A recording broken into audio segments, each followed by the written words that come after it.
안녕하세요 여러분. 오늘은 보호관찰론 11주차 강의 날입니다. 어린이날, 석가탄신일 그래가지고 2주가 다른 과목에 비해서 늦게 된 거죠. 사실은 13주차 들어가는데 우리는 2주간 공휴일이 겹쳐서 이 문제는 아마 14, 15 이 강의는 연달아서 그 뒤에 보강 형식으로 해야 될 것 같아요.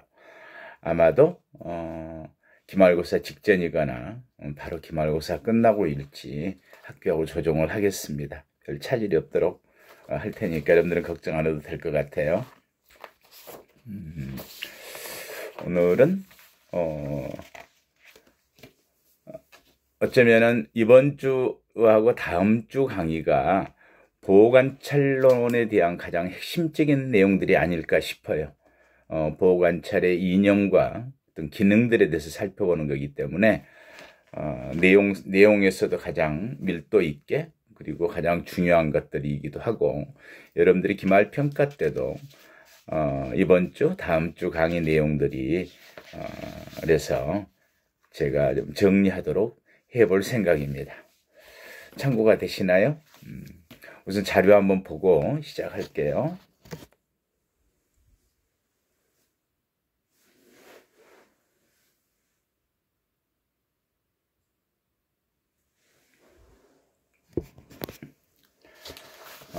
제가 작성해 놓은 게 이게 더 잘 보이겠죠? 볼까요?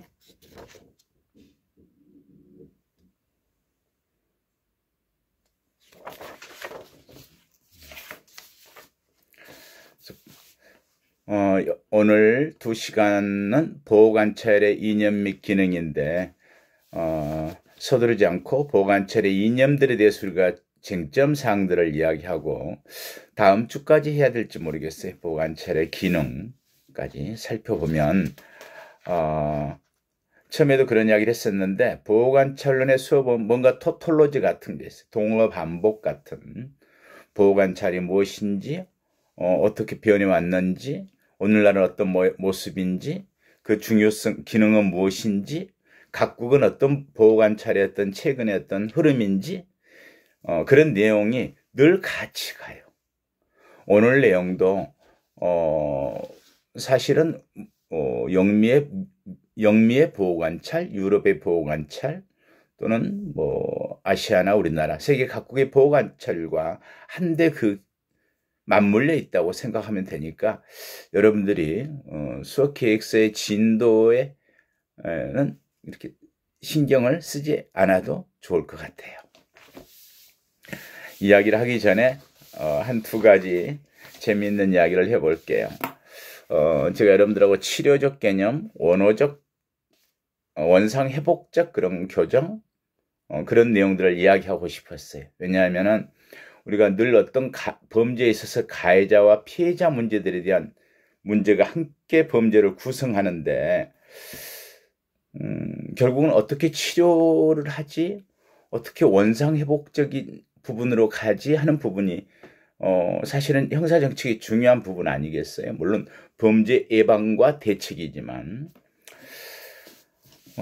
그래서 근데 치료라고 하는 말 속에는 여러분들 항상 뭘 생각하나요? 치료 그러면 뭔가 아픈 환자, 그 환자의 어디가 아픈지 그 환자를 치료한다는 의미는 상당히 강제적일 거고 자율적인 것보다는 어떤 타율적인 어떤 부분들 그리고 어떤 걸 생각할 수 있을까요? 치료라고 하면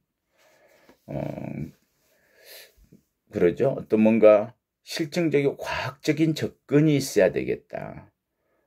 그래야 무엇이 잘못이고 뭘 어떻게 바로 잡을 것인지 한 부분들에 대한 사회과학적 또는 의료적 어떤 뒷받침이 이루어지는 부분에 대한 개념들이겠죠. 원상회복적인 것은 어떻게 되돌려 놓지? 라고 하는 말과 관련 지어지는데 그런 게 관련 지어서 오늘 한 가지 이야기를 하나 해볼게요.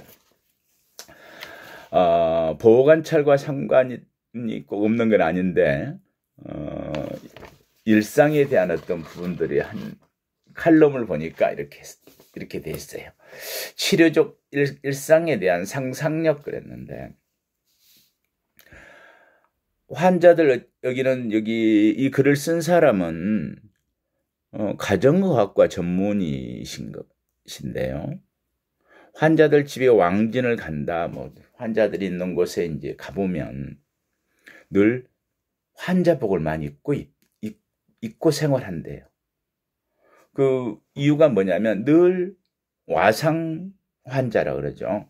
침대 위에 있기 때문에 옷을 자주 갈아입기가 어렵잖아요. 그리고 그 환자복은 치료에 좀 편리하죠. 그래서 환자복을 그런 조건이 충족되니까 또 이제 환자복이라고 하는 부분이 뭐라죠? 옷감 자체가 땀이나 어떤 분비물 흡수도 잘 되고 또 깨끗하게 빨 수 있고 이제 이런 기능들을 갖고 있는 천들이죠. 근데 이 사람이 일본을 가봤더니 일본에 갔을 때 요양병을 한 군데 방문했는데 가서 보니까 늘 한 손으로는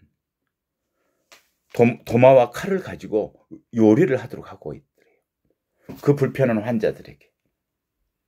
그리고 계속해서 어떤 놀이들을 하고 낱말 퀴즈, 퍼즐 맞추기 이런 걸 계속해서 시키는 거예요.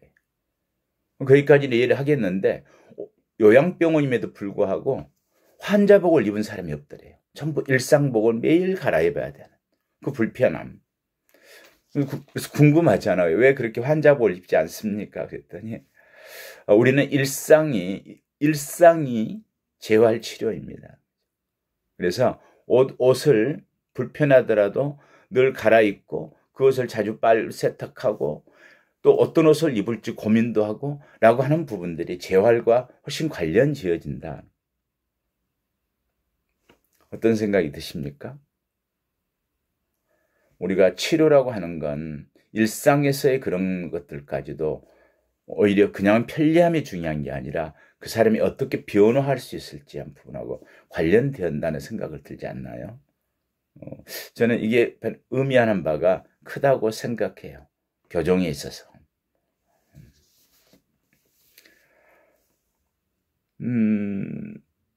마지막 결론에도 이렇게 썼어요. 옷 갈아입는 횟수를 최대한 늘리기 위해서 노력하는 병원이라 우리는 어떻게 치료적 일상을 시작해 볼 수 있을까? 의미하는 바가 저에게는 상당히 교정을 관심만 있게 살펴보고 공부하는 사람으로서 굉장히 의미 있다고 생각합니다. 재미있는 이야기 경험담처럼 하나 할게요. 엊그제 칼럼에 보니까 제소자마다 천차만별의 레시피가 있고 그곳엔 프리진 와인이 있다. 무슨 말일까요? 교정시설에 들어가서도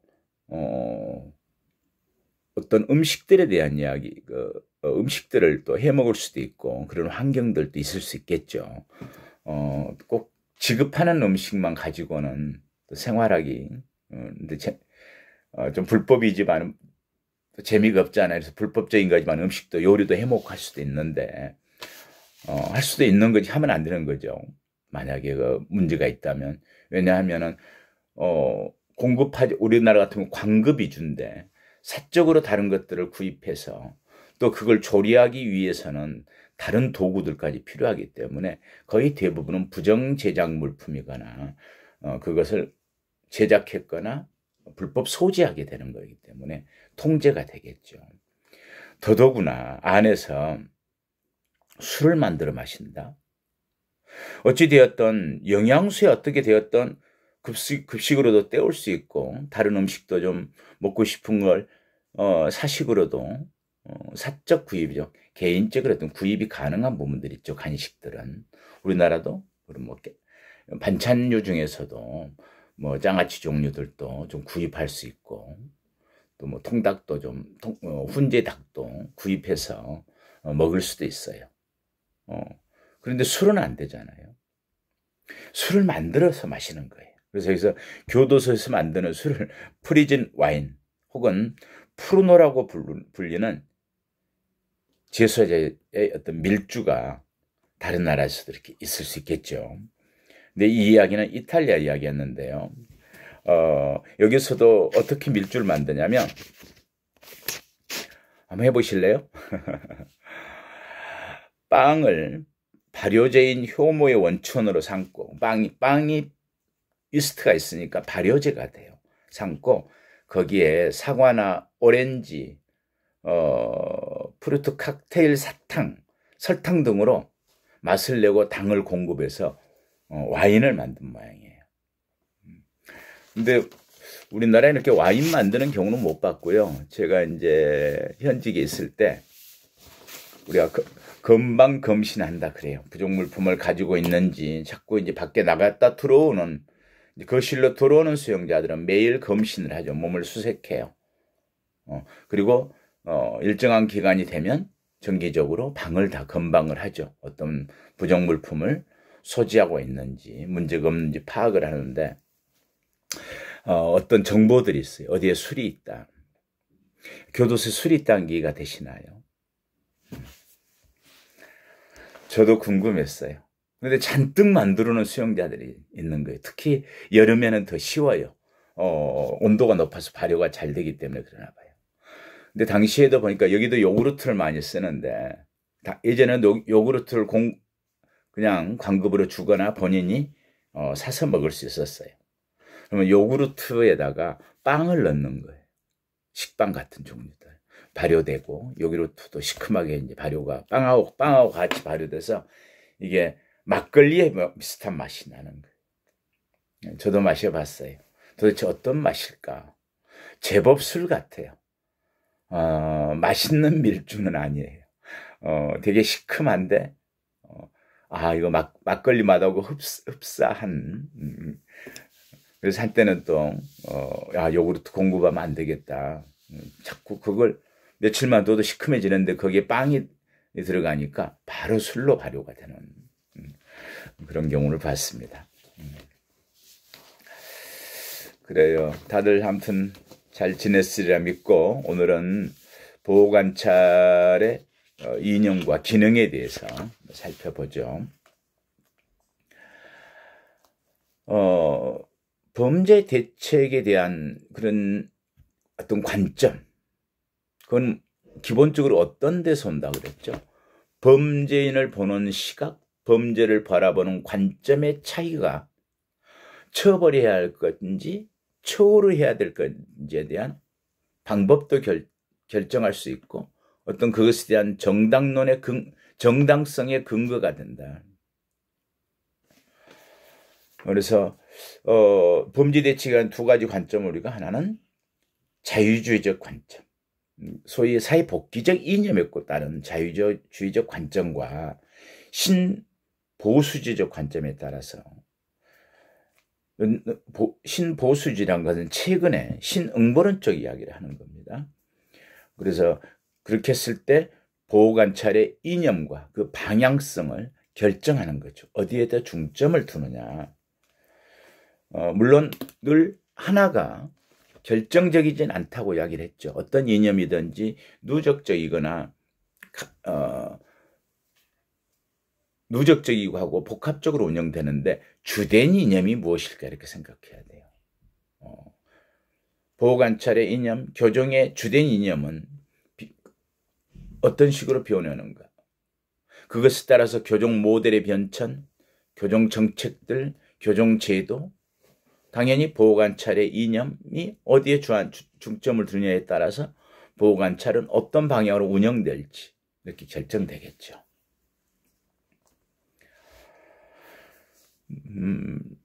자, 그러면 보호관찰 이념에 대한 상반된 두 가지 관점, 약간 상반된 관점이죠. 하나는 어떤 걸까요?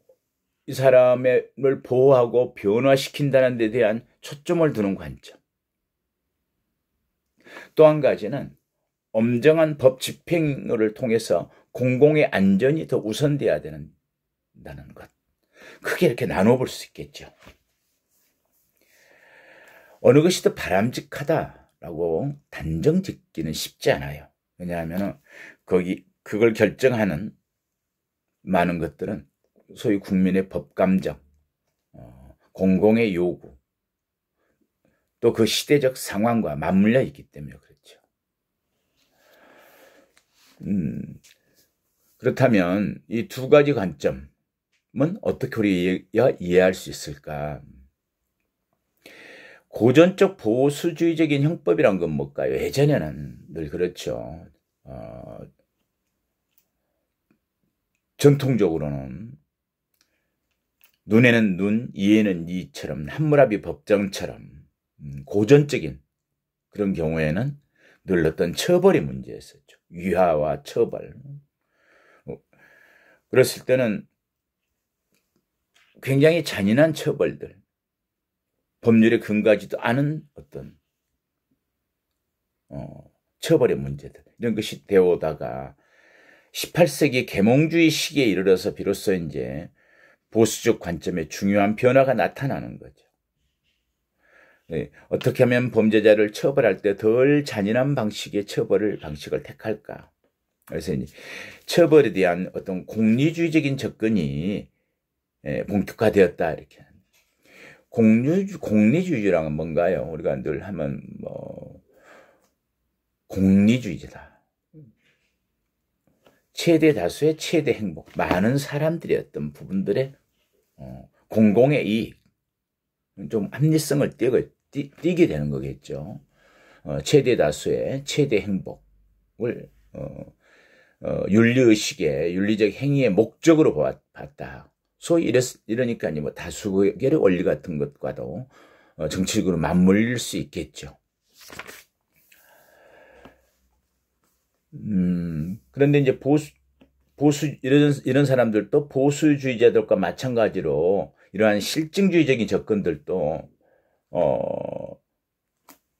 실증적인 접근들은 과학적인 방법에는 접근을 한 거죠. 과학적인 방법을 사용했다는 했는데 이럴 경우는 어떤 걸 하겠어요? 범죄자가 우리가 그 사람의 선택에 의해서 범죄를 했다는 자유의지에 따른 자유의사론적인 것과 늘 개인의 어떤 범죄는 개인의